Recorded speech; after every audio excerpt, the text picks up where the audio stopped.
In this video, I'm going to share what I learned regarding the rough Bergomi, Heston, and the stochastic volatility. So, this is fundamentally about the transition in how we model market noise, moving from a smooth, mathematically convenient, this blue line of standard calculus to a highly jagged this red line of empirical market reality. We will try and cover the theory, the mechanics, and the step-by-step mathematical implementation required to simulate and calibrate these modern non-Markovian models. So, to understand why we need stochastic volatility, we must first confront what we call the Gaussian illusion versus the market reality. The Black-Scholes model relies on simplifying assumption that the volatility of the underlying security is constant, which lead to normally distributed returns and perfectly flat implied volatility surface. However, historical log returns simply do not behave normally. If we look at the daily returns of the S&P 500 from 1950 to 2022, the Gaussian probability of a daily drop worse than 3% is about 0.1%. The actual historical probability is roughly 0.7%. So it represents a factor of 7 mispricing of tail risk. Real markets exhibit severe flat tails, volatility clustering, and a dynamic volatility surface featuring the smiles and the skews. The conclusion here is clear. Volatility is not a constant coefficient. It is a dynamic, arbitrary stochastic process. So this brings us to our first major architectural evolution, the Heston model. It was proposed in 1993. Heston treats variance itself as a mean reverting stochastic process. You can see the two coupled stochastic differential equations, or SDEs, on the screen. The first equation models the asset price, while the second model the instantaneous variance VT. So the parameter K controls the speed of mean reversion, dictating how fast the market snaps back to the long-term baseline. This is the long-term baseline. The model also introduces this V, which is the volatility of volatility, which dictates the amplitude of variance fluctuation and captures those fat tails. Crucially, the model utilizes the correlation parameter between the asset price and its volatility. Negative correlation links dropping equity prices to exploding market panic. So it correctly captures the leverage effect. Now, let's look at the Heston parameters in the volatility smile. On the left, we have the skew dial, so driven by the correlation parameter P. So if we dial P negative, tilts the entire volatility smile. So this, we go from here to this one here. As P approaches -1, the downside becomes exponentially more expensive than the upside calls, perfectly replicating the panic asymmetry seen in the equity market. On the right, we have the Curtis's dial, driven by the volatility of volatility parameter. Dialing up this parameter deepens the curvature or convexity of the smile. So a higher volatility of volatility mathematically increases the probability of extreme tail events, pushing the implied volatility on the wings. So, while the Heston provides a massive improvements over the Black-Scholes, it contains a fatal flaw regarding the short-dated skew. This chart plots the term structure of the at-the-money forward skew, empirical market data, shown here by the red line, reveals that as the time to expiry approaches zero, the skew explodes following the power law function. So the Heston model, represented by the blue line, completely fails to capture this, generating a term structure that flatlines for short-dated options. The implication here is profound because traditional Brownian motion-based models are fundamentally driven by noise that is too smooth to capture the jagged, rapid fluctuation of the real-world microstructure.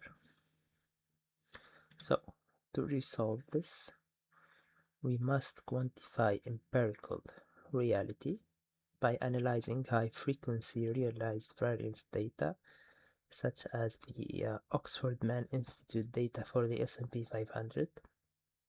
We can measure the precise smoothness of market volatility. Standard Brownian motion mandates a smoothness parameter known as the Hurst index of exactly 0.5. However, as the scaling chart, the empirical S&P data definitively yields to a Hurst exponent of 0.1. This conclusion is a paradigm shift. The volatility is not just stochastic, it is inherently rough. It exhibits anti-persistent behavior that is more jagged than the stochastic standard calculus expects. So how do we engineer this roughness mathematically? We introduce the fractal Brownian motion. This fractal Brownian motion generalizes standard noise by introducing correlated increments governed by the Hurst index. Look at the H slider. When it's 0.5, we have a standard random walk with independent increments. Early fractional models assume that it's bigger than 0.5, creating a trending, persistent paths to capture long memory. However, the modern empirical evidences proves that the Heston exponent is around 0.1. At this level, increments are negatively correlated. A positive move is highly likely to be followed by a negative move. Because of this, rough paths are naturally mean reverting. They snap back rapidly without requiring a dedicated drift parameter like the Heston's K. This requires redefining our fundamental math. So the leap to rough volatility is not about adding more parameters or complexity to the drift. It's about changing the fundamental nature of the noise that drives the variance. We must replace the standard Brownian increment with a fractional Brownian increment.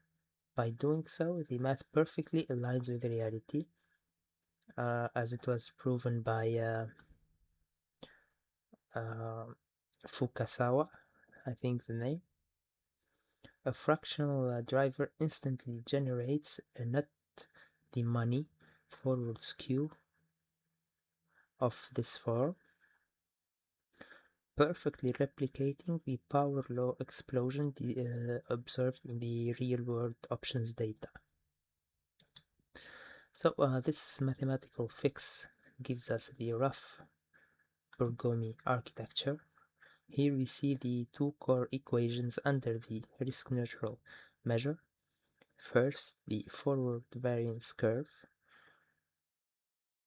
this part here, calibrates the model directly to the initial market term structure looking in the base expectations.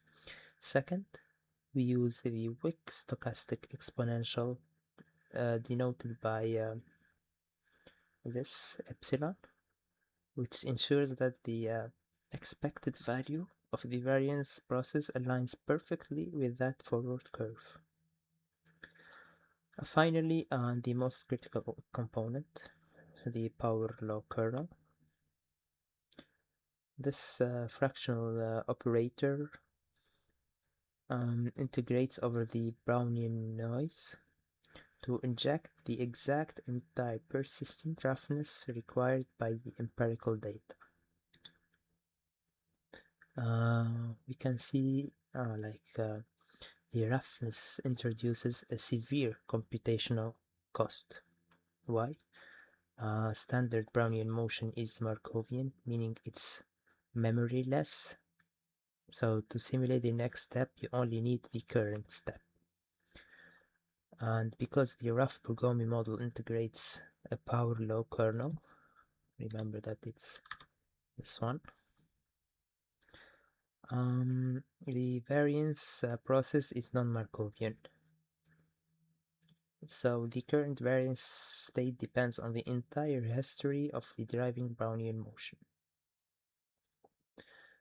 So we will turn a Monte Carlo simulation into an immense computational bottleneck that requires specialized numerical schemes to solve. And before we solve this bottleneck, let's summarize the volatility modeling paradigm shift. So we said that the Black-Scholes assumed a flat stochastic driver with instant calibration, but completely failed at the dynamic realism. The local volatility used to a deterministic driver, it calibrates fast but generates poor unrealistic future dynamics. Then the Heston introduced the standard Brownian motion as a stochastic driver. It is Markovian and calibrates quickly, but yields a constant short-term at-the-money skew, resulting in only a moderate dynamic realism. Next, the rough Bergomi. It represents the ultimate evolution.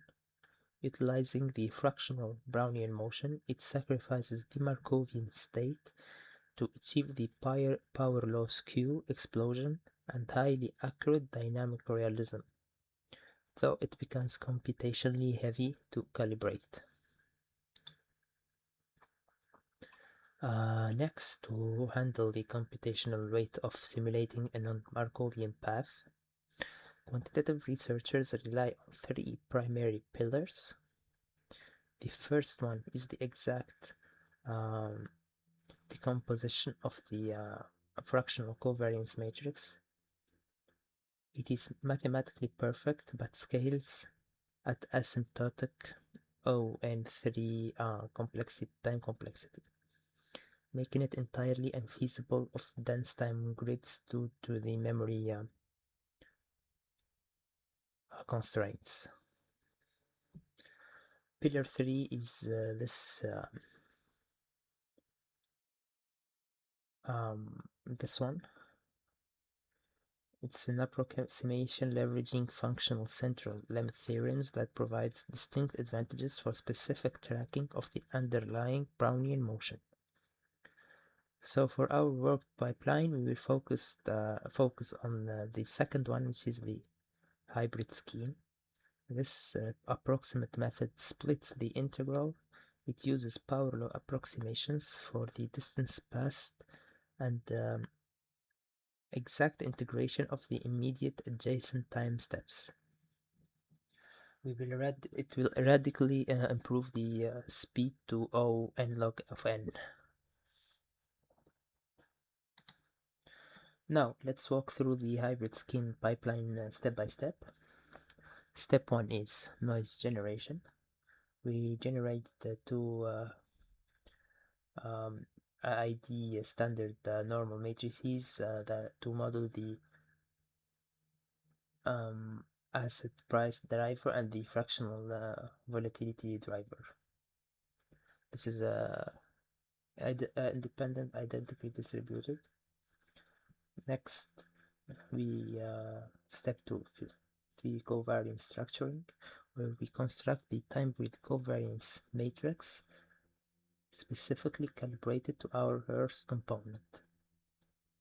Next is the fractional convolution, where we apply the optimal blending coefficients to combine the current Brownian step with the weighted history of all the previous steps. Next, the fourth step is we feed this approximated process back into the rough Bergomi variance to evolve the asset price. So with the hybrid scheme, because H is low, so rough, the rough Bergomi Monte Carlo price estimates are highly noisy. As you can see from the chart, standard Monte Carlo yields to wide high variance curve. Even 200,000 paths will yield significant standard deviations across repeated runs. To turbocharge the Monte Carlo, researchers like McRickard and Buchanan introduced an orthogonal solution.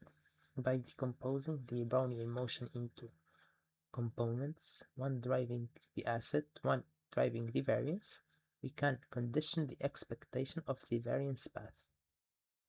So the payoff is then evaluated using the Black-Scholes formula with the path-dependent integrated variance, drastically compressing the Monte Carlo variance into the tight turbocharged spike you can see here in the red graph.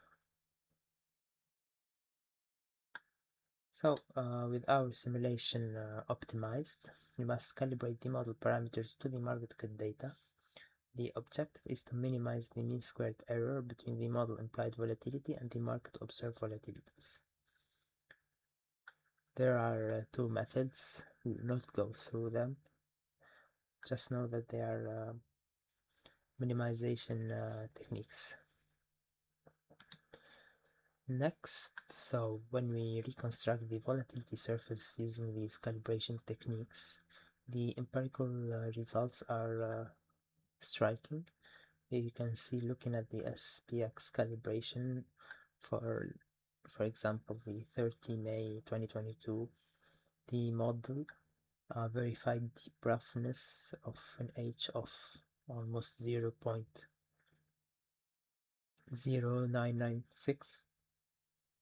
It captured the severe leverage correlation of minus 0.08 and the high volatility of 1.991.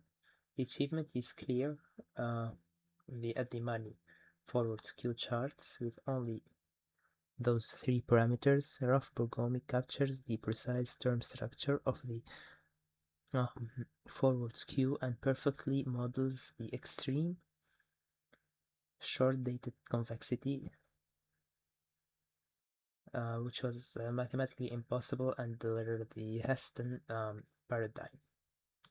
So, to conclude, the evolution of quantitative derivative pricing is the progressive surrender of mathematical convenience to empirical reality. By deliberately abandoning the Markovian property and embracing the computational friction of fractional memory, the rough Bergomi model delivers unparalleled dynamic realism as variance reduction techniques and parallelized numerical grids continue to improve. Rough fractional stochastic volatility is poised to evolve from academic breakthrough into the baseline production standard for exotic pricing exotic derivatives.